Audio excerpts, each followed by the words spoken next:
Bonsoir à toutes, bonsoir à tous. Bienvenue dans ce nouveau Facebook Live confiné, un des derniers de notre période de confinement avant le 11 mai et de démarrer le début du déconfinement, puisqu'on a compris que les choses seraient évidemment progressives. Ce soir, j'ai le plaisir d'accueillir Sibeth Ndiaye, la porte-parole du gouvernement, à cette occasion. Bienvenue Sibeth, merci Merci beaucoup. de participer avec nous. Voilà, le but de ces Facebook Live, c'est de donner le maximum d'informations utiles possibles. On sait que dans la période, c'est extrêmement important d'informer, parfois aussi de lutter contre les fausses informations qui peuvent tourner, qui peuvent être dangereuses aussi pour la santé des Français. Et donc, on privilégie ce canal pour répondre aux questions des internautes, qu'ils soient marcheurs, qu'ils soient non marcheurs, tous ceux qui nous suivent, et ils sont nombreux à nous suivre dans ces moments-là. Alors, c'était important de le faire avec toi et je suis content d'avoir ce moment parce qu'on est dans un moment qui est très important. Quelques jours après la présentation de la stratégie de déconfinement du Premier ministre à l'Assemblée nationale, puis en début de semaine au Sénat, à la veille d'un jour qui est un jour important puisque c'est un rendez-vous qu'avait fixé le Premier ministre le 7 mai.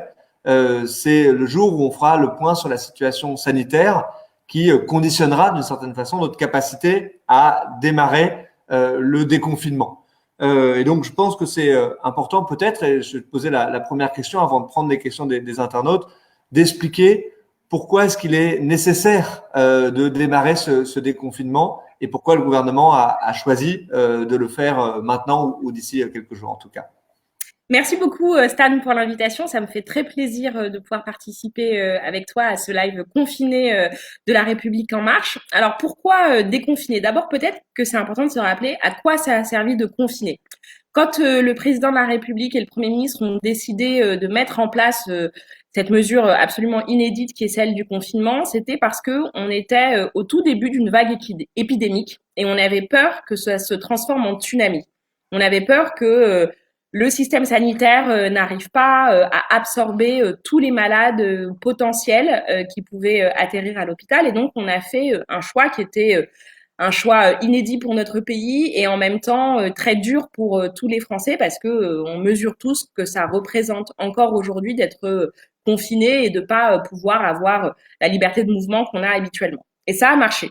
Ça a marché parce que au début, avant le confinement, on avait un taux de contagiosité du virus, ce fameux R0 dont vous avez sans doute entendu parler, qui était de 3. Autrement dit, une personne qui était malade, qui présentait les symptômes du Covid-19, était susceptible de contaminer 3 autres personnes. Avec le confinement, on a réussi un tour de force extraordinaire tous ensemble. On a réussi à faire en sorte que ce taux de contagiosité soit de l'ordre de 0,5, 0,6, 0,7, ce qui veut dire au fond que chaque semaine, lorsqu'il y a 10 personnes qui sont contaminées, elles n'en contaminent plus que 5, 6, 7 la semaine suivante, pour schématiser en quelque sorte. Ça a été une victoire énorme qu'on a réussi à obtenir parce que tous ensemble, on s'est conforté, on s'est conformé aux demandes, à la demande et à l'imposition du confinement. Mais le confinement, malheureusement, il a eu aussi des effets négatifs.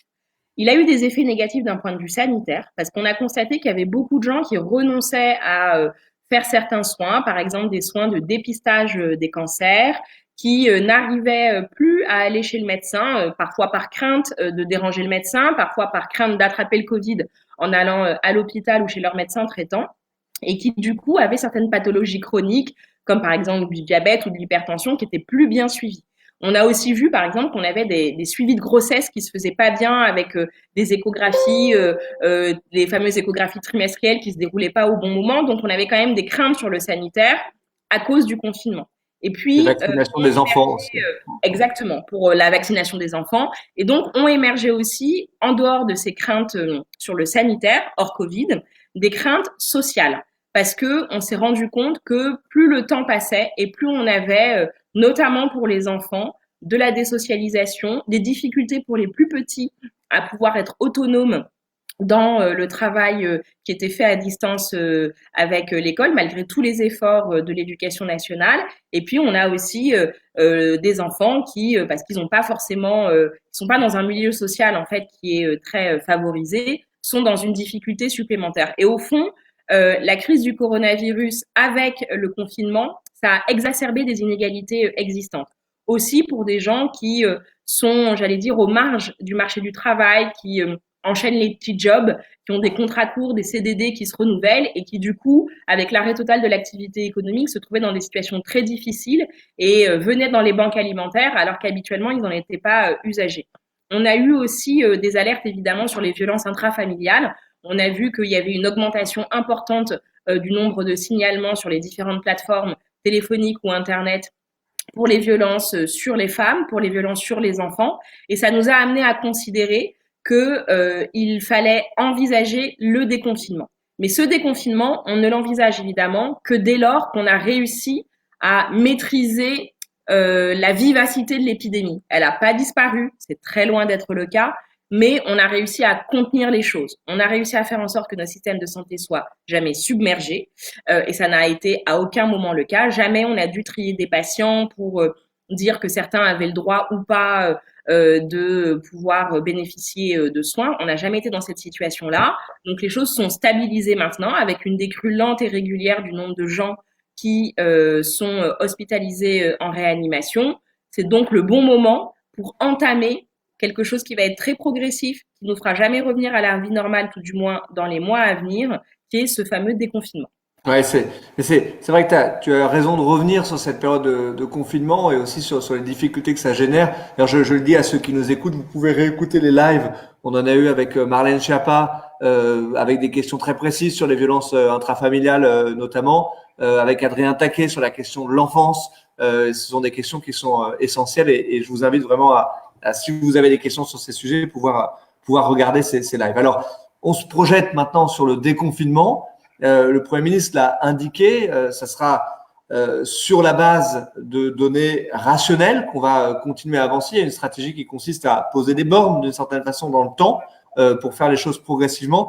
Est-ce que tu peux expliquer à ceux qui nous écoutent comment ça va fonctionner et notamment comment va fonctionner la fameuse carte de la situation sanitaire qui sera présentée demain par le Premier ministre? Il y avait 3 couleurs jusque-là. Demain, on change. Est-ce que tu peux nous en dire un petit peu plus? Alors, notre stratégie depuis le début pour construire ce déconfinement progressif, ça a été de penser selon 3 principes. Le premier principe, c'est que c'est pas parce qu'on déconfine qu'on doit plus être en capacité de protéger d'un point de vue sanitaire les Français. Donc, pendant le déconfinement, il faudra maintenir tous ces gestes barrières qu'on a appris et qu'on a découvert au cours du confinement, tousser dans son coude, se laver les mains très régulièrement, garder un mètre de protection vis-à-vis de ceux qui nous entourent, et ça devra perdurer.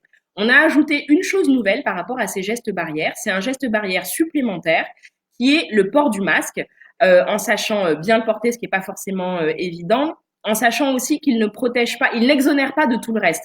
C'est une protection au fond qui est assez altruiste, avec l'idée que c'est parce qu'on se met un masque dans certaines circonstances, dans les transports, quand on est dans des endroits où il y a beaucoup de densité de personnes, que en s'empêchant de postillonner à l'extérieur du masque, en fait, on protège les autres. Et quand tout le monde en porte dans un lieu confiné, en fait, on se protège mutuellement. Le deuxième pilier de notre stratégie, ça a été de finalement isoler, enfin d'abord de tester les malades. Et donc, on va développer beaucoup notre capacité de test. On sera à 700 000 tests par semaine à compter de la semaine prochaine. Et ça a été aussi de dire, en fait, dès qu'on repère quelqu'un qui est symptomatique, qui présente le Covid-19, il faut remonter la chaîne de contamination et trouver tous ceux qui autour de lui, que cette personne les connaisse ou ne les connaisse pas, on aura peut-être l'occasion de revenir là-dessus, puissent être prévenus, se mettre à l'isolement le temps d'être testés, pour qu'on puisse, au fond, toujours retracer le cheminement de l'épidémie. Pour pouvoir, une fois qu'on a ça, on peut disposer d'indicateurs qui nous permettent de savoir comment évolue l'épidémie et au fond si ce qu'on est en train de faire fonctionne ou ne fonctionne pas. C'est la raison pour laquelle on a mis en place 3 types d'indicateurs. Des indicateurs qui sont ce que j'appellerais des indicateurs précoces, qui nous permettent très vite de regarder comment le virus se propage, et c'est le calcul du nombre de nouvelles contaminations chaque jour ou chaque semaine. Ça nous permettra de savoir très vite si le taux de contagiosité, pour revenir un peu en arrière dans le live, le fameux R0, il augmente, il se maintient en dessous de 1, ou voire même, extraordinaire, si on arrive encore à le faire baisser. Et puis, on a une série d'indicateurs qui vont être des indicateurs qui nous permettent d'apprécier, au fond, comment est-ce que le système de santé peut absorber ou pas tous ces malades qu'on a détectés. Ce sont des indicateurs qui nous permettent de savoir le taux d'occupation des lits en réanimation. Là, j'attire votre attention sur le fait que, en fait, dans les lits de réanimation, vous avez un pourcentage de patients Covid et un pourcentage de patients non Covid. Aujourd'hui, on a à peu près 10 000 lits de réa qui sont disponibles en France. On en a une augmentation très forte par qui est une rapport à la augmentation situation très existante. forte. C'est aussi Exactement. le signe que l'hôpital a été capable d'une réaction absolument extraordinaire. C'est aussi un motif de fierté énorme parce qu'on a réussi non seulement à augmenter fortement, donc à doubler, puisqu'on en avait 5 000 au départ, le nombre de lits de réanimation en très très peu de temps. Et en plus, on a réussi aussi à répartir les patients entre les régions. Et le monde entier regarde comment est-ce qu'on a réussi à mettre en place les TGV sanitaires, les évacuations par hélicoptère, par avion de l'armée, etc. Parce que ça a été vraiment la démonstration du fait qu'on avait un système de santé qui était très solide et dont les personnels se mobilisaient malgré tout énormément. Donc, tout ça pour dire à la fin que on a donc un indicateur précoce, c'est savoir détecter rapidement le nombre de cas. Donc, j'encourage vraiment à partir du déconfinement, à partir du 11 mai, tous les gens qui ont des symptômes, qui ont un doute, à suivre le circuit pour se faire tester, parce que c'est grâce à ça qu'on pourra vraiment limiter la propagation de l'épidémie. Un indicateur qui est un indicateur un peu plus retardé, qui est celui du nombre de lits disponibles en réanimation, donc du taux de saturation dans les hôpitaux. Et un troisième indicateur qui là aussi est très important, c'est la capacité à mettre en place le système de test et d'isolement des malades. Et donc cet indicateur, on va commencer à le présenter à partir du moment où on est en déconfinement, puisque jusqu'à maintenant, la coloration rouge, orange ou verte des cartes ne dépendait que de deux indicateurs, donc celui sur le nombre de contaminations et celui sur la saturation des réanimations et des hospitalisations de manière générale, ce qui nous a permis en fait de commencer à faire de la pédagogie sur ce que c'était être un département rouge, un département vert ou un département orange. La couleur orange, elle va disparaître à partir du moment où on sera déconfiné. On n'aura plus qu'une classification rouge et une classification verte. Et ça permet plusieurs choses. Ça permet d'abord d'avoir une idée, et c'est un élément de transparence démocratique que je trouve hyper important, de savoir où on se situe par rapport à la circulation du virus. Ça, c'est, je trouve, un élément qui est important. C'est une carte qui sera présentée tous les jours. Il faut préciser ça à ceux qui nous écoutent. Et c'est pas l'idée de pointer du doigt tel ou tel département, parce qu'on a parfois ces retours-là, comme s'il y avait une sorte de jugement d'une certaine façon derrière la cartographie. C'est vraiment des informations très factuelles et qui peuvent évoluer, dont le but est qu'elles évoluent d'ailleurs vers le vert progressivement. Exactement. L'idée, évidemment, pas du tout de stigmatiser les gens en disant si vous êtes dans un département rouge, c'est parce que vous vous comportez mal. C'est pas du tout le sujet. C'est vraiment un indicateur sanitaire qui permet de savoir où on en est exactement de l'évolution de l'épidémie. Et puis, ça nous permet aussi, en fonction de l'évolution du vert vers le rouge, malheureusement, ou du rouge vers le vert quand on est dans une situation plus heureuse, au fond, de pouvoir adapter plus finement les règles qu'on a en vigueur pour le déconfinement. Je vous donne un exemple. On a décidé que les parcs et les jardins pourraient réouvrir dans les départements verts et que ça ne serait pas le cas dans les départements rouges. Donc ça, c'est une différence entre les deux types de départements. Pareil dans les commerces. Pour l'instant, on a décidé que quand on était dans une zone rouge, le propriétaire ou le gérant d'un commerce avait la possibilité d'exiger le port du masque à l'intérieur de son commerce parce qu'on était dans une zone rouge et ce ne sera pas le cas dans les zones vertes. Autre exemple, on va faire une différence sur, pardon, hop, ça coupe pas, c'est bon. Donc, bref, je vais pas faire trop long, mais en gros, l'idée, c'est vraiment que grâce à cette classification rouge-vert qui est pas du tout stigmatisante, on puisse adapter finement ce qui est possible et ce qui est pas possible pendant les premières phases de déconfinement. Voilà. Ouais. Non, mais c'est important que tu donnes ces précisions parce qu'on va vivre avec cette carte pendant de nombreuses semaines, 2 mois malheureusement, et donc c'est important d'en comprendre les tenants et les aboutissants. Alors, il y a beaucoup de questions, comme tu t'en doutes. Tu as présenté la situation donc de cette carte par département. Il y a des questions sur les capacités de déplacement. Le Premier ministre a annoncé une limitation des déplacements à 100 km avec quelques dérogations. 100 km de son lieu de vie. Il y a des questions là-dessus pour comprendre comment ça va marcher, quelles sont les dérogations, pourquoi c'est 100 km, Est-ce que c'est une limitation de la liberté de circulation qui est acceptable ou pas? Beaucoup de questions autour de cette question de cette liberté de déplacement et les 100 km. Alors déjà, il faut avoir en tête que on est en ce moment sous le régime de la loi d'urgence sanitaire qui permet, au nom de la lutte contre le Covid, d'avoir une restriction de nos libertés de manière générale et en particulier notre liberté de circulation. À partir du moment où on va rentrer dans le déconfinement, l'idée, c'est de permettre de passer d'un régime d'entrave, on n'avait pas le droit de sortir, sauf si on avait une bonne raison, et c'est ce qu'on mettait sur nos attestations, à un régime où on a la liberté de sortir. Mais néanmoins, les scientifiques, les médecins nous expliquent qu'il faut éviter les trop grands brassages de population à l'échelle nationale. Et c'est la raison pour laquelle on a mis cette limite de 100 km pour se déplacer qui correspond peu ou prou à votre bassin de vie habituel, c'est-à-dire le rayon dans lequel vous allez travailler, faire vos courses, rencontrer vos amis le cas échéant. Et donc ce rayon-là, c'est au fond une forme de protection qui permet de faire en sorte de ne pas mélanger de trop les gens qui viennent de différentes zones du territoire. C'est notamment parce qu'on avait des restrictions de liberté dans nos déplacements que on a fait en sorte que le quart nord-est de la France qui était le plus impacté ne contamine pas le grand ouest, sud-ouest. Et ça a été une vraie victoire du confinement. Donc l'idée, c'est de continuer un peu ça. Cette histoire d'éviter les brassages de population, ça se traduit aussi, par exemple, par le fait qu'on va pas autoriser les grands musées à ouvrir, mais qu'on va autoriser les musées, on va dire, de plus petite taille avec une moindre fréquentation.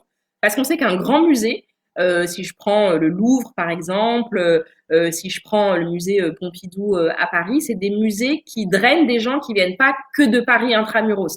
Ça draine des gens de toute l'Île-de-France, donc de toute la région, mais ça draine aussi des gens de la France entière.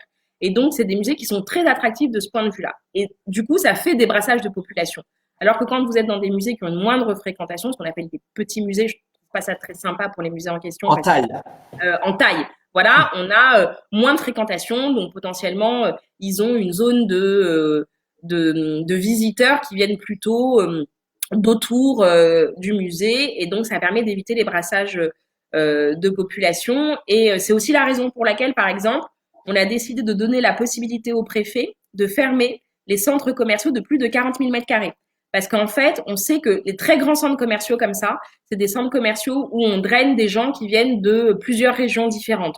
Donc voilà, cette limitation de 100 km, elle résulte d'une idée qui est d'éviter les trop grands brassages de population. Il y a des questions sur les dérogations possibles pour pouvoir se déplacer à plus de 100 km. Est-ce que tu peux préciser un petit peu les choses là-dessus? Alors pour les dérogations, en fait, ça fonctionne un peu dans l'idée comme les dérogations qu'on avait pour le confinement, c'est que on pourra dépasser cette limite de 100 km si on a un motif familial ou professionnel impérieux. Imaginons par exemple que vous êtes un transporteur routier, en fait, vos marchandises et votre camion doivent traverser plusieurs départements, voire plusieurs régions, voire le pays tout entier. Donc c'est un motif professionnel impérieux. Imaginons par exemple que vous ayez un proche, un parent âgé ou quelqu'un en situation de handicap que vous voulez pouvoir aider, ce qui est bien normal et c'est important d'avoir cette solidarité-là, et ben ça fait partie des motifs familiaux impérieux aussi. Les choses seront précisées par le ministre de l'Intérieur pour savoir comment est-ce que on vérifie, on contrôle ces fameux motifs impériaux et ça va être dévoilé dans les tout prochains jours. Voilà. Bon, parfait. Alors ça c'est vraiment la partie protection. Tu parlais tout à l'heure de notre stratégie qui repose aussi sur la capacité à tester. Il y a beaucoup de questions que ça suscite sur le fait de tester tout le monde ou pas tout le monde. Il y a des pays voisins qui ont testé plus massivement que nous. C'est vraiment une question qui revient extrêmement souvent. Pourquoi est-ce que on va limiter les tests à ceux qui ont des symptômes notamment? Tu l'évoquais tout à l'heure. Ça fait partie des questions que les gens qui nous regardent se posent. Alors, vaste sujet que le sujet des tests, qui en plus a donné lieu beaucoup à des comparaisons internationales. Je voudrais peut-être commencer par vous rappeler quelle a été depuis le début de l'épidémie notre politique de test. Quand on était à la phase 1 de l'épidémie, c'est-à-dire qu'il y avait très peu de personnes qui étaient malades en France et c'était toujours des cas importés, c'est-à-dire des gens qui venaient de l'étranger Et on pouvait à ce moment-là identifier les chaînes de contamination. Je sais pas si vous vous en souvenez parce que c'était il y a déjà 2 mois, mais on avait eu des touristes chinois notamment qui venaient de Wuhan et du Hubei, qui était l'épicentre de l'épidémie en Chine et qui étaient positifs au coronavirus. À ce moment-là de l'épidémie, en fait, on testait systématiquement toutes les personnes qui étaient symptomatiques. Ça permettait de remonter très finement les chaînes de contamination. Une fois qu'on est passé au stade 3 de l'épidémie, c'est-à-dire qu'on avait une circulation malheureusement active du virus sur tout le territoire national, on est passé à ce qu'on appelle une surveillance syndromique. Alors, c'est des mots que j'ai découverts au fur et à mesure de l'apprentissage de ce que c'était le coronavirus. Mais cette surveillance est la même qu'on a avec le réseau de médecins sentinelles qui est activé pendant les épidémies de grippe ou de gastro-entérite, qui nous permettent au fond de dire qu'à chaque fois qu'une personne appelle son médecin pour décrire des symptômes ou bénéficie d'une consultation dans laquelle les symptômes décrits correspondent aux symptômes types du coronavirus, on la compte comme une personne qui est Covid+, même si elle n'a pas été directement testée. Parce qu'on est dans un moment où majoritairement les gens qui présentent ce type de symptômes sont bien des gens qui sont malades du coronavirus. Et cette surveillance syndromique, elle s'est affinée évidemment au fur et à mesure que on avait une meilleure connaissance de la maladie, des nouveaux symptômes qui sont apparus, par exemple comme la perte de l'odorat et du goût. Maintenant qu'on va être déconfiné, on va au fond un peu se retrouver dans la situation de la première phase de l'épidémie, où à partir du moment où les gens ont une plus grande liberté de circulation, il faut qu'on soit capable très vite de détecter les personnes qui sont malades, les personnes avec qui elles ont été en contact, qu'elles soient symptomatiques ou non d'ailleurs. Et c'est la raison pour laquelle on va très fortement augmenter notre capacité de test, ce qu'on a fait crescendo en fait pour se préparer au déconfinement depuis plusieurs semaines déjà. Et le calcul pour savoir combien de tests seront nécessaires, il est relativement simple. Je suis pas hyper forte en calcul mental, mais je vais essayer de vous le faire. En gros, les modélisateurs, donc ceux qui essaient d'avoir des projections pour savoir combien de personnes vont être malades à partir du moment où il y aura le déconfinement, nous disent qu'on aura aux alentours de 3000 nouveaux cas par jour. Chacune de ces 3000 personnes potentiellement malades, compte tenu de la vie sociale qu'on va avoir à partir du déconfinement, aura été susceptible d'infecter 25-30 personnes. Donc, vous multipliez 3000 par 25-30 que vous multipliez par 7 jours, et ça vous amène à devoir réaliser quelque chose comme 500 ou 525 000 tests par semaine. On a pris une marge de sécurité supplémentaire en rajoutant 200 000 tests en plus, donc on arrive au chiffre de 700 000 dont vous avez entendu parler, ce qui nous permettra, si on a plus de nouveaux cas que prévu, de pouvoir répondre à la demande, mais aussi de continuer des campagnes de tests dans des endroits un peu spécifiques. Ce qu'on a fait pour les EHPAD, par exemple, on pourrait être amené à le réaliser si on avait un nouveau foyer épidémique qui surgissait dans une ville, dans un quartier. Ça permet d'élargir la politique de test. L'idée à chaque fois, c'est que vous avez un symptôme, vous avez le sentiment que ça peut être le Covid, vous avez une consultation médicale qui vous oriente vers un test. On commence à retracer les gens qui autour de vous sont susceptibles d'avoir été contaminés. Ils sont prévenus pour eux aussi se faire tester et se mettre de toute façon à l'isolement en attendant d'avoir le résultat de leur test. Ouais, c'est important et peut-être qu'on va revenir sur ce point des chaînes de contamination potentielles. Juste une question concrète. Si je suis testé et testé positif, quelle est la démarche à suivre ensuite? Alors, dès lors qu'on est testé positif, on va d'abord avoir un dialogue avec le médecin chez qui on a été ou avec qui on a été en contact par téléconsultation, qui va commencer à nous poser des questions sur les gens qui nous entourent dans notre cellule familiale. Ça permet d'avoir une première idée des cas contacts. Ensuite, on va être appelé par une brigade d'anges gardiens, des enquêteurs sanitaires qui vont en fait un peu approfondir les choses sur votre chaîne de contact, qui vont remonter un peu dans le temps avec vous pour vous dire où est-ce que vous avez été, avec qui vous avez été en contact, au travail par exemple, dans votre sphère amicale, dans les transports en commun le cas échéant, et peut-être que ce sera l'occasion de parler de cette fameuse application Stop Covid. Et puis, ces personnes vont être prévenues. Donc, quand on les connaît, on peut donner leurs coordonnées et à ce moment-là, elles peuvent être prévenues pour que, ou on peut aussi soi-même les prévenir, pour qu'elles puissent se mettre à l'isolement et se faire tester elles-mêmes. L'idée, vraiment, c'est d'essayer, comme on a pu le faire dans les tout premiers foyers épidémiques, je vous rappelle dans l'Oise à Crépy-en-Valois, je vous rappelle les contamines de Montjoie en Haute-Savoie, de faire en sorte que on puisse repérer vite les malades et rapidement les isoler du reste de la population, de manière volontaire évidemment, pour qu'ils ne transmettent pas la maladie. Et je pense que c'est à ce prix-là qui est évidemment contraignant pour les gens qui vont être isolés, parce que après 8 semaines de confinement, si on est testé positif le 11 mai et qu'on doit se refaire 2 semaines d'isolement, c'est dur. Mais c'est aussi à ce prix-là, et parce qu'on est altruiste et qu'on a envie de protéger les autres, qu'on pourra continuer à contenir l'épidémie. Ouais. Alors, tu évoquais ces brigades sanitaires. Là, Olivier Véran a parlé effectivement de brigades d'anges gardiens. Ça elles portent bien leur nom. Ça veut dire que la plupart des enquêtes sanitaires elles vont être manuelles, en contactant les gens de notre entourage. Et tu évoquais les questions difficiles dans des métropoles, par exemple, des transports en commun, où bah, forcément, par nature, on ne connaît pas les gens qui nous entourent dans les transports en commun. C'est pour ça qu'il y a des outils numériques. Il y a un outil numérique en particulier qui a été développé par le gouvernement. Tu l'as évoqué, ça s'appelle Stop Covid. Est-ce que tu peux nous en dire un petit peu plus là-dessus pour ceux qui nous écoutent? Alors, le cœur de ce qu'on appelle le contact tracing, c'est-à-dire l'identification des personnes qui font partie d'une chaîne de contamination à partir d'une personne malade, c'est vraiment l'action humaine. Le fait que vous ayez des gens qui en plus peuvent vous donner des éléments sur la distanciation sociale, les mesures de protection, la manière de gérer votre vie de personne isolée. Ça, c'est le cœur du contact tracing. Mais il y a des situations parce que vous avez été dans un commerce, parce que vous avez été dans un transport en commun où vous ne connaissez pas forcément les gens qui ont été en contact rapprochés avec vous pendant une certaine durée. Mais ces gens-là, ils ont quand même aussi le droit d'avoir l'opportunité de savoir que peut-être ils ont été contaminés. Et c'est là qu'intervient le numérique.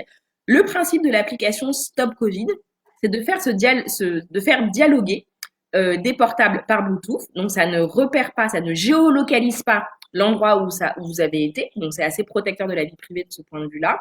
Mais ça met en contact les téléphones Bluetooth. Et lorsque une personne signale dans l'application qu'elle a été testée positive, ça alerte tous les portables avec lesquels elle a été en contact Bluetooth, ce qui permet aux personnes de se dire ah mais attention, j'étais dans telle rame de métro à telle heure, dans un rayon relativement restreint autour d'une personne qui a été testée positive. Moi aussi, je dois me poser la question et moi aussi, je peux faire la démarche de test. Évidemment, on n'a jamais utilisé ce type d'application en France. Ça pose plein de questions qui sont totalement légitimes sur les libertés publiques. Est-ce que je suis suivie par l'État qui peut repérer mes déplacements en permanence? Comment sont gérées mes données personnelles? Parce qu'au fond, ça devient une donnée médicale à partir du moment où on renseigne dans l'application le fait qu'on a été testé positif au Covid. Toutes ces questions-là, elles méritent un débat public. Moi, je le crois très profondément. Nous, au gouvernement, on considère qu'on a mis des lignes rouges. Protection des données suivant le règlement européen, anonymat pour ce qui est des données, volontariat évidemment pour pouvoir télécharger l'application, code de l'application en open source pour que tous ceux qui en ont la compétence technique puissent vérifier que les spécifications.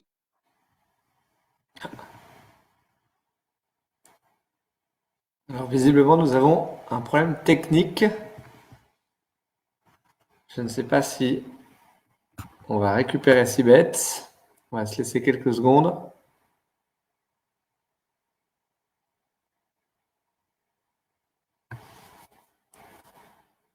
Sinon, ça sera la fin de notre Facebook Live. Malheureusement, en attendant que Sibeth puisse revenir, peut-être que je vais compléter sur le dispositif Stop Covid, effectivement, pour dire que cette application, elle était en cours de préparation par le gouvernement. Ah, j'ai retrouvé Sibeth, ok. Moi, je prolongeais ton propos sur Stop Covid en attendant ton retour, mais je te laisse peut-être conclure sur ce sujet-là. Bon, donc voilà, à la fin, c'est une application pour laquelle on essaie de prendre le maximum de protection et de précaution parce que c'est évidemment quelque chose qui est intrusif dans nos vies. On a eu l'occasion très longuement d'en discuter autour du secrétaire d'État au numérique qui s'appelle Cédric O, pour que vraiment le maximum de précautions soient prises. Mais c'est tout à fait naturel qu'on ait un débat public, donc politique, sur ce sujet-là. Du coup, dès lors que l'application sera prête, ce qui ne saurait tarder pour une phase de test, on aura un débat à l'Assemblée nationale qui permettra à tout un chacun non seulement de poser des questions pour aller vraiment au fond du sujet et pas être que dans le fantasme que procure la crainte de Big Brother, mais vraiment d'aller au fond des choses, de comprendre techniquement de quoi il s'agit, de voir quel est l'intérêt et comment ça va être utilisé. Ouais, je voulais que tu puisses nous en dire un mot parce que c'est souvent une question qui revient. Et pour ceux qui veulent creuser le sujet, on a eu un échange avec Cédric O dans nos Facebook Live et donc vous pouvez regarder le live qui était dédié vraiment à cette question-là. Alors, je veux pas qu'on soit trop long. Notre engagement tous les soirs, c'est de faire une demi-heure, mais il y a tellement de questions évidemment et tu réponds bien volontiers à toutes les questions sur la crise. Je crois qu'on ne peut pas se quitter sans se dire un mot sur l'école parce que c'est quand même un sujet évidemment de préoccupation pour tous les parents, tout simplement. Tu en fais partie et j'en fais partie aussi. On se pose des questions là aussi bien légitimes sur le fait de remettre nos enfants à l'école. Alors, peut-être sans être trop long sur la question de l'école, parce que beaucoup d'informations ont été données, il y a un choix qui a été fait, qui est vraiment de faire avec les collectivités. Est-ce que peut-être tu peux nous dire un mot là-dessus, sur la liberté qui est laissée aux collectivités d'organiser les choses, de prendre les bonnes décisions, quelle est la latitude et quel accompagnement des collectivités on pourra avoir pour leur permettre de réouvrir les écoles? Alors d'abord, je voudrais dire à tous ceux qui nous écoutent que je comprends complètement qu'il puisse y avoir de la peur parce que on vient de passer presque 2 mois à l'heure où je vous parle confinés, où au fond on était dans un cocon familial très protecteur, en tout cas dans la plupart des cas, je l'espère. Et du coup, l'idée de lâcher ses enfants, moi je suis maman aussi, hein, l'idée de lâcher ses enfants en disant, notamment ceux qui sont petits, en disant on les ramène à l'école, d'autant plus qu'au tout début du confinement, on avait commencé par annoncer une fermeture des écoles en pensant à l'époque que les enfants pouvaient être des vecteurs supplémentaires de contamination. Du coup, c'est normal que les choses soient un peu embrouillées maintenant. Ce que je peux vous dire, c'est que on a eu à cœur, avec Jean-Michel Blanquer, le ministre de l'Éducation nationale, de faire en sorte que la réouverture des écoles ne se fasse pas à n'importe quel prix. Notre objectif, il est bien que cette réouverture des écoles, elle se fasse dans des conditions de sécurité sanitaire optimales. C'est la raison pour laquelle il y a eu un dialogue très intense entre le niveau national, l'État, le ministère de l'Éducation nationale et les collectivités locales, en particulier les mairies pour l'ouverture des classes du primaire, parce que ce sont les opérateurs, si j'ose dire, techniques de proximité qui vont gérer la cantine, gérer le nettoyage des locaux, organiser l'arrivée et le départ des élèves au moment où ils rentrent dans l'établissement. Et donc, on a mis en place un protocole sanitaire. Ce protocole sanitaire, évidemment, il repose sur les recommandations du Conseil scientifique, mais il s'est aussi nourri de l'échange que le ministère de l'Éducation nationale, le gouvernement, a eu avec les collectivités locales. Il ne s'agit pas du tout de se défausser de notre responsabilité sur les autres et de dire on vous file le bébé, puis maintenant débrouillez-vous. Il s'agit au contraire de faire remonter du terrain, et ça a été le travail des préfets directement en lien avec les élus locaux dans les territoires, de faire remonter ce qui était faisable, pas faisable, comment est-ce qu'on pouvait s'organiser. Et au fond, notre objectif, il n'est pas d'avoir une rentrée de toutes les écoles et de toutes les écoles et de tous les enfants lundi matin, il est d'avoir une bonne rentrée. Et moi, je préfère qu'il y ait un peu moins d'enfants accueillis, mais qui soient accueillis dans les meilleures conditions sanitaires et que les parents puissent les y envoyer sans crainte, en ayant la conviction que les personnels administratifs, les personnels techniques, les enseignants qui vont les accueillir, les personnels de cantine, au fond, toute la communauté éducative accueille les enfants, non pas pour faire une garderie, mais bien pour leur apporter un accompagnement pédagogique pour leur réussite éducative et aussi dans des conditions de sécurité sanitaire qui seront optimales. Alors Ouais. évidemment, l'école, elle sera pas comme nous on l'a connue quand on était à l'école ou comme nos enfants l'ont connue. Ce sera une école qui sera différente, avec des rythmes qui sont plus hachés que d'habitude parce qu'ils seront certainement pas nos enfants accueillis du lundi au vendredi. Peut-être que les classes seront mélangées en fonction des enseignants qui sont disponibles, parce qu'on a aussi souhaité assurer la sécurité médicale des enseignants. Donc ceux qui ont des fragilités ne reviendront pas travailler en présentiel, ils continueront à le faire à distance. Mais c'est vraiment, on a essayé de co-construire avec les collectivités locales pour essayer de faire en sorte que, au moment de la rentrée, qui va sans doute s'échelonner sur plusieurs jours, et probablement que dans la commune où vous êtes, la rentrée, elle sera pas lundi, ni mardi, ni mercredi, mais peut-être jeudi. Mais chaque jour d'école gagné pour le maximum d'enfants possible, c'est une bonne journée pour le développement des enfants. Ouais, notamment pour les enfants qui en ont le plus besoin, c'est-à-dire ceux qui étaient le plus coupés de l'école. Jean-Michel Blanquer disait que c'était 5 à 10% des enfants qui étaient en décrochage complet avec tout type d'enseignement. Et pour cela, c'est absolument essentiel parce que l'estimation des dégâts sur la vie d'un enfant d'être coupé pendant potentiellement 5 mois dans sa scolarité totalement de l'école sont évidemment inestimables et c'est principalement pour eux qu'il fallait absolument pouvoir démarrer ce déconfinement. Et je veux juste rajouter, quand on dit 5 à 10% des enfants, peut-être c'est un peu abstrait, mais en fait, ça veut dire que c'est un demi-million d'enfants en fait, qui sont concernés. C'est Je trouve vrai. que c'est un chiffre qui est saisissant parce qu'il y a 12-13 millions d'élèves en France et l'idée qu'il puisse y en avoir 500 000, 600 000, 700 000 qui sont complètement en décrochage, c'est très parlant et ça montre la mesure de la nécessité de les retrouver pour qu'on leur permette de s'épanouir à nouveau à l'école et de réussir leur scolarité, tout simplement. Ouais, t'as bien raison de le dire. Et dans certains territoires, c'est évidemment beaucoup plus que 5 à 10% Bien sûr. des enfants, évidemment, sur les territoires qui concentrent le plus de difficultés sociales. Peut-être je conclurai là-dessus. Sibeth, on a été un petit peu plus long que d'habitude, mais il y avait beaucoup Je suis de très bavarde, pardon. Donc, c'est très bien et c'est dans un esprit de répondre aux questions posées, donc c'est parfait. Je pense que tu as démarré là-dessus, mais en disant la nécessité aussi du déconfinement pour des aspects sociaux, pour les dégâts que peuvent créer cette situation-là. Et je pense que c'est extrêmement important. La République en marche est très attachée à ce qu'on puisse, dans cette période-là, veiller aux populations les plus fragiles, aux populations les plus précaires. Cette semaine encore, le Premier ministre a annoncé une aide spécifique pour les jeunes en situation de précarité.